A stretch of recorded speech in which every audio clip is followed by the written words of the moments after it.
नमस्कार, जेके media cage में आपका स्वागत है। मैं जीत सिंह आज एक ऐसे इश्यू को लेके मैं आपके सामने आया हूँ दोस्तों। जैसे कि आप जानते हो कि आजकल हर जम्मू-कश्मीर के हर पार्ट में जो है डेली वेजर्स हुए, रेबरे खेल हुआ, रेबरे जंगलात के जो एम्प्लॉयी हैं वो सड़कों पे हैं।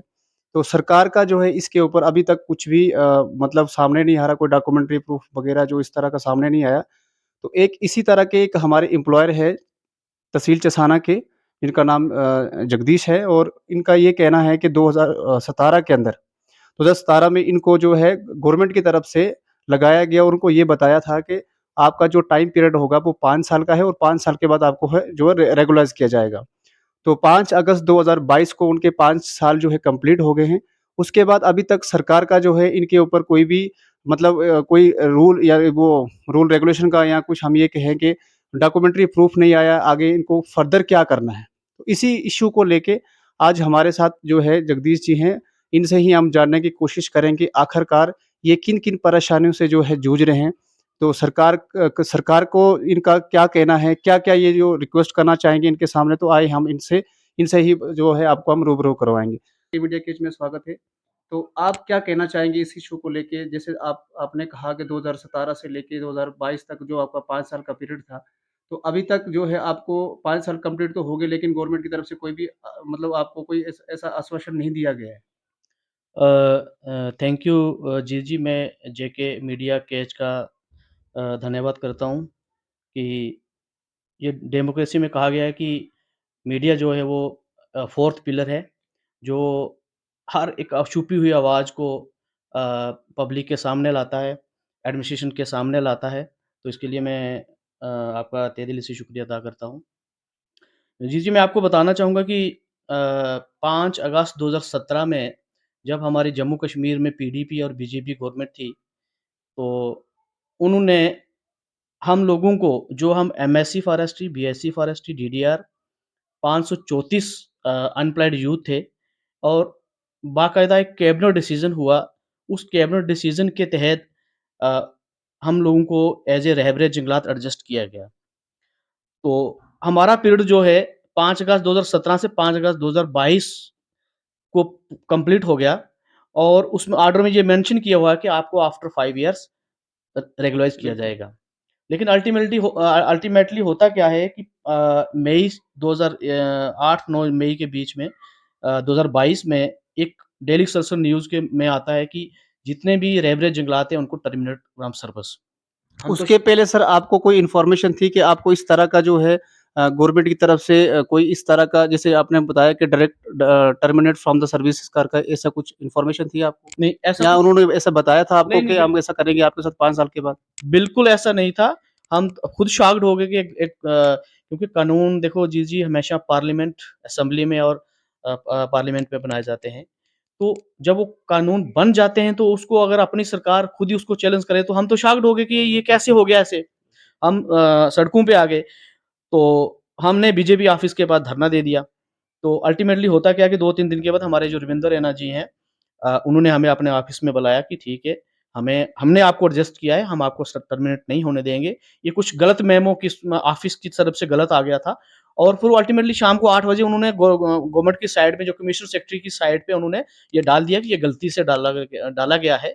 फिर रैना साहब का मैं शुक्रिया अदा करता हूँ कि उन्होंने हमको हमारे डिपकम से हमें मिलवाया। उसके बाद हमें एलजी साहब से हमारी अपॉइंटमेंट कराई और एलजी साहब ने ये कहा था कि बेटा आप एक कैबिनेट डिसीजन के तहत आए हो और आपको कोई भी सर्विस से टर्मिनेट नहीं करेगा और आपको जब आपका टाइम पीरियड पूरा हो जाएगा, आपको रेगुलराइज़ किया जाएगा।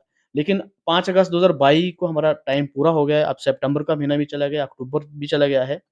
अभी तक गवर्नमेंट की तरफ से कोई भी ऐसी मूवमेंट नहीं हुई है। तो ये था सारा कोई डॉक्यूमेंट्री प्रूफ अभी तक गवर्नमेंट की तरफ से मिला है कि आपको आगे क्या रेगुलराइज़ किया जाए या आपको टर्मिनेट कर दिया जाए? इस तरह का कोई आपके पास डॉक्यूमेंट्री प्रूफ गवर्नमेंट की तरफ से मिला है? देखो जी, मैं आपको बताना चाहूँ कि आप हमारी स्टेट को जो है ये हमारे एलजी साहब जो उसको मतलब स्टेट को चला रहे हैं और उस उनसे बड़ा तो अभी है कोई नहीं है। अभी गवर्नर राज बिल्कुल। चल रहा है, गवर्नर रूल चल रहा है। उनसे बड़ा तो कोई है नहीं जो स्टेट को रन कर रहा है और वो भी on the direction of central government. उन्होंने खुद आश्वासन दिया कि आपको हम रेगुलराइज़ किया करेंगे, लेकिन उसके बाद ऐसा हुआ कुछ नहीं। अगर कैबिनेट डिसीजन में ये चीज़ क्लियरली बताई गई थी कि ये कैबिनेट डिसीजन लिया गया है। आपको पता है कि India is a parliament form of government. तो जो सुपीरियर पावर है वो पार्लियामेंट से ही लागू होते हैं। उसके बाद जो है उसके आगे जो है 3 ऑर्गन जो काम करते हैं, एग्ज़ीक्यूटिव, जुडिशरी और लेजिस्लेटिव। तो सर, अगर कैबिनेट को ही अगर हमारी जम्मू कश्मीर की सरकार उसको अगर चैलेंज करेगी, तो क ये कह सकते हैं कि जो एम्प्लॉयी है, एक वो अपनी एक्सपेक्टेशन लेके चलते हैं कि हम इस डिपार्टमेंट में काम कर रहे हैं। जैसे रेबरे अपने फॉरेस्ट की बात करी, रेबरे खेल है, उसके बाद और भी डेली वेजर जो हैं, उनको बताया कि हम आपके साथ मतलब ऐसा नहीं करेंगे। तो डायरेक्टली ऐसा कैसे हो सकता है कि एक न्यूज़पेपर में वो लिख लेंगे कि you are terminate from the services. Sir, आपका इसके ऊपर या सरकार को आप क्या संदेश देना चाहेंगे सर? जी, जी, मैं तो सरकार को यही संदेश देना चाहूँगा कि मैंने जैसे पहले ही आपको कहा कि कानून जो हमेशा असेंबली और पार्लियामेंट में बनते हैं, तो फिर अगर ऐसा होगा कि असेंबली में एक कानून बना, उसमें चीफ मिनिस्टर बैठे होते हैं, डिप्टी चीफ मिनिस्टर रहते हैं, कैबिनेट मंत्री होते हैं, स्टेट मंत्री होते हैं, लेजिस्लेचर होते हैं। तो अगर ऐसे कानून जब सरकार की जब मन आएगा वो ऐसे करते रहेंगे, तो फिर वो डेमोक्रेसी कहाँ पे रही और वो मतलब उस कानून से असेंबली को और पार्लियामेंट को मंदिर मस्जिद गुरुद्वारा माना गया कि जहाँ पे पूरी अवाम के डिसीजन लिए जाते हैं, तो फिर अवाम का तो वो भरोसा उठ जाएगा ना। कहीं सर जब ऐसा भी तो नहीं हो सकता, जैसे पीडीपी और बीजेपी की जो कोalition गवर्नमेंट थी, तो जब उनका कोलिशन खत्म हो गया, टूट गया, बट जो उनका जो मतलब गुठन मतलब उनका जो आपस में गवर्नमेंट थी वो टूट गई। टूटने के बाद ऐसा भी हो सकता है कि जो आपके साथ वादे किए गए हों, वो भी तोड़ सकते हैं गवर्नमेंट। ऐसा कुछ आपको दिमाग में आता है? जी, जी, ऐसा तो हो नहीं सकता ना। देखो, वो एक अलग अलग इश्यू है, बीजेपी का क्या इश्यू था, पीडीपी का क्या इश्यू था, क्यों उन्होंने सरकार बनाई, क्यों तोड़ी। लेकिन एक्चुअली डेमोक्रेसी के थे तो वो तो चीफ मिनिस्टर थी ना महबूबा बिल्कुल। मुफ्ती जी। तो मुझे नहीं ये लगता कि मतलब वो एक आम पब्लिक को इसका वो और अपने कानून बनाए हुए उसको मतलब उल्लंघन करें और वो एक पब्लिक का विश्वास इससे उठ जाए कि जब किसी सरकार की जो मर्ज़ी आएगी पहले वो लगाएँगे, फिर वो उसको वो मतलब निकाल देंगे, ऐसा तो मैं मानता नहीं हूँ। लेकिन मैं इतना ज़रूर कहूँगा कि हमारे जो स्टेट को अब तीसरी बार जो है हमारे रैना जी जो हैं नौशेरा लंबेड़ी से हैं जो वो तीसरी बार अभी बीजेपी के किसी ये हैट्रिक पहले रैना जी जो हैं जिनको तीसरा मौका मिला है अपनी स्टेट को सेवा करने का और वो एक आरएसएस के बहुत अच्छे बड़े वर्कर हैं और बहुत ही संजीदा और एजुकेटेड इंसान हैं और वो हमेशा उन्होंने शादी भी नहीं की है और मुझे लगता है कि मोदी जी, अटल बिहारी वाजपेयी के नक्शे कदम पर वो चलने वाले इंसान हैं। तो हमें ये पूरी मैं उम्मीद रखता हूँ कि रैना जी इस इश्यू को मैं अपनी बात नहीं करूँगा जी, रेबरे जंगलात है, रेबरे खेल है, बिल्कुल। एमजी नरेगा के एम्प्लॉइज़ हैं पीएचई के जो डेली वेजेस डेली वेजेस। 60,000 बोल रहे हैं, मैं सिर्फ अपनी रेबरे जंगलात की बात नहीं करना चाहूँगा। मैं सबकी बात करना चाहूँगा कि चलो ठीक है, ये मानता हूँ कि अब ये बीजेपी सरकार जो ये कहती है कि भई टीएमसी एनसी वालों ने, कांग्रेस वालों ने इनको लगाया है। लेकिन दूसरी तरफ से मैं ये भी कहूँगा कि हमें तो बीजेपी और पीडीपी ने लगाया है ना, हाँ, वो भी बिल्कुल। कैबिनेट डिसीज़न के तहत। हुँ, हुँ। तो ये कैसे हो सकता है कि मतलब वो अगर देखो मैं एक चीज़ और बताना चाहूँगा जी, कि देखो एलजी ज़रूर हैं, लेकिन मैं ये सब अब पब्लिक को बताना चाहता हूँ कि डायरेक्टली और इनडायरेक्टली बीजेपी ही एलजी साहब को चला रही है। बिल्कुल, बिल्कुल। तो अगर बीजेपी चाहे, रविंद्र रैना जी हमारे स्टेट देवेंद्र राणा जी हैं, वो चाहें हमारे जो पार्लियामेंट के जो एमपी हैं, अभी पीएमओ बिल्कुल, ऑफ़िस में बिल्कुल, हैं, बिल्कुल। अगर ये लोग चाहेंगे, तो मैं कहता हूँ कि ये इनके लिए कोई बड़ी बात नहीं है और सबसे बड़ी बात मैं आपको बताना चाहूँ कि मैं तहसील चसाना, डिस्ट्रिक्ट रियासी से बिलॉन्ग करता हूँ और हमारा ये जो डिवीज़न सब डिवीज़न मोहर और दरमाड़ी जो है, इसमें 4 फ़ॉरेस्टर हैं टोटल हुँ, हुँ। और 90,000 की पॉपुलेशन आबादी है और उसमें सिर्फ़ 4 फ़ॉरेस्टर हैं और 14 बीट गार्ड हैं। हुँ। आप मुझे बताएँ सर कि 4 फ़ॉरेस्टर और 14 बीट गार्ड वो कितना एरिया कवर करेंगे? नहीं कर वहाँ सकते। डिफ़ॉरेस्टेशन तो होनी है बिल्कुल। और डिपार्टमेंट खाली पड़ा हुआ है, तो इनके पास एक बड़ा अच्छा ऑप्शन है कि हम एक वेल ट्रेन्ड एमएससी, बीएससी और हुँ, डीडीआर जो देहरादून से हैं, ट्रेन्ड हैं। अगर ये हमें रेगुलराइज़ कर दें, तो एक तो डिपार्टमेंट में इसकी शॉर्टेज जो है वो पूरी हो जाएगी बिल्कुल। और दूसरा जो है हम हमारे में ये डेडिकेशन है, हम चाहते हैं कि हम अपना ये एनवायरनमेंट जो है, ये जो गवर्नमेंट का जो खज़ाना है, इसको हम बचाएँ प्रोटेक्ट करें। और मुझे अभी एक नॉन करप्ट अवार्ड भी मिला था कि मैं नॉन करप्ट ऑफिशियल हूँ। तो मैं चाहता हूँ कि ऐसे हमारे नौ सब सारे नौजवान जो हैं, वो चाहते हैं कि हमें ये डिपार्टमेंट में सेवा करने का मौका मिले। तो मैं तो यही उम्मीद रखूँगा गवर्नमेंट से कि वो ऐसा हमारे साथ कुछ गलत नहीं करेंगे। तो हमें रेगुलाइज़ करेंगे वो। तो फाइनली आपका मतलब यही डिमांड है कि आपको रेगुलाइज़ किया जाए ज़्यादा से जल्दी और जितने भी मतलब रेबरेप फ़ॉरेस्ट के जितने भी एम्प्लॉइज़ हैं, रेबरेक खेल हुआ, जितने भी मतलब डेली वेजर हैं, जो लोग सड़कों पे ऊपर हैं, हमारी भी सरकार से यही डिमांड रहेगी कि इन लोगों के जो है इनके साथ इनकी एक्सपेक्टेशन के साथ नहीं खेला जाए, इनको रेगुलाइज़ किया जाए क्योंकि आप जानते हो कि आजकल हर एक चीज़ जो है बहुत महँगी है। तो सर आपका फाइनल जो है गवर्नमेंट से या स्टेट गवर्नमेंट, सेंट्रल गवर्नमेंट से आपकी क्या डिमांड रहेगी? क्या रिक्वेस्ट करना चाहेंगे आप? जी, जी, मैं सबसे पहले अपने हमारे जो डीएफओ सर धर्माड़ी हैं, मोहोर सब डिवीज़न धर्माड़ी हैं। बहुत ही अच्छे इंसान हैं, बहुत ही अच्छे ऑफ़िसर हैं और बड़े अच्छे तरीके से कोऑपरेटिव ऑफ़िसर हैं।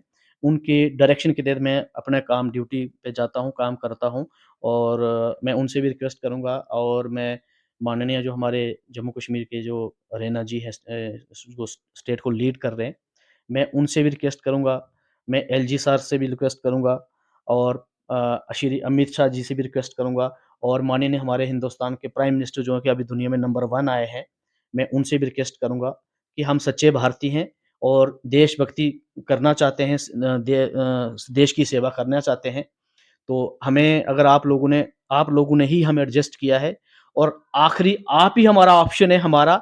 मैं सिर्फ़ अपने लिए भी बोलूँगा, रहबर-ए जंगलात के लिए बोलूँगा, रहबर-ए खेल के लिए बोलूँगा, एमजी नरेगा के एम्प्लॉइज़ हैं, पिछले पिछले 20-20 सालों से काम कर रहे हैं, मैं उनके लिए बोलूँगा और जो 60,000 डेली वेजर हैं, उनके लिए भी बोलूँगा और मैं ये दावे से कह सकता हूँ कि आने वाली सरकार वो आपकी होगी क्योंकि अगर 60,000 डेली वेजर जो हैं, उनके उनके साथ कितने परिवार जुड़े होंगे, अगर 534 हम हैं, हमारे साथ कितने परिवार जुड़े होंगे, इसी तरह से तो मैं पूरी आशा रखता हूँ कि जिस तरह से आपके हिंदुस्तान में पूरे इंडिया को आप लीड कर रहे हो, इसी तरह से आने वाले टाइम में आप जम्मू कश्मीर सरकार को भी लीड करेंगे। लेकिन उसका यही है कि आप इलेक्शन से पहले इन लोगों को अपना रेगुलराइज़ कर दें और मैं दावे से कहता हूँ कि आप 50 बोलते हो, मैंने कहा आप 70 से पार करोगे। तो मैं यही रिक्वेस्ट करूँगा रैना सर से और एलजी सर से और माननीय हमारे प्रधानमंत्री जो हैं उनसे और श्री अमित शाह शाह जी से कि हमारे जो रहबरे जंगलात का, रहबरे खेल का ये सारे जो इश्यूज़ मैंने किए, तो मैं ये उम्मीद करूँगा क्योंकि अब हम ओवर एज हो चुके हैं 45, 43, 44 इयर्स ओल्ड हो चुके हैं। हमारे पास कोई दूसरा ऑप्शन नहीं और ना ही अब हम कोई ये तैयारी कर सकते हैं किसी एग्ज़ाम की। हमारे बच्चे हैं, हमने शादी की है, अपना घर चलाना मुश्किल हो गया है। तो मैं यही रिक्वेस्ट करूँगा और मुझे पूरी उम्मीद है, पूरी आशा है कि हमारे जो रैना जी, रविंद्र रैना जी स्टेट प्रेज़िडेंट हैं और इस बात को अमित शाह जी से और माननीय प्रधानमंत्री जी के सामने रखेंगे और वहाँ से एक पॉज़िटिव डिसीज़न लेके आएँगे और हम शाना-बशाना बीजेपी के साथ रहेंगे और हम कोशिश करेंगे कि हम बीजेपी की सरकार ही आने वाले टाइम में देखना चाहेंगे। धन्यवाद, धन्यवाद। शुक्रिया, जय हिंद, जय भारत। तो ये थे जगदीश जी जो फ़ॉरेस्ट रेवरे फ़ॉरेस्ट के एम्प्लॉइज़ हैं, जिनकी स्टेटमेंट आपने सुनी। तो इनका कहीं न कहीं यही कहना है कि अब ये जो है इनके पास कोई ऑप्शन नहीं है, अगर गवर्नमेंट इनको टर्मिनेट कर देती है, तो ऐसा तो कभी हो नहीं सकता अगर एक क कैबिनेट का डिसीज़न हुआ हो और उसको एकदम से कैंसल कर दिया जाए, किसी की ज़िंदगी के साथ या किसी की परिवार के साथ इस तरह से कभी भी नहीं कर सकती गवर्नमेंट। तो हमारी भी ये रिक्वेस्ट रहेगी कि जितना जल्दी हो सके इनके साथ जो है इनको रेगुलाइज़ किया जाए और इनका जो भी इश्यू है, इनकी डिमांड्स को जो है फुलफ़िल किया जाए। तो इसी के साथ मैं आप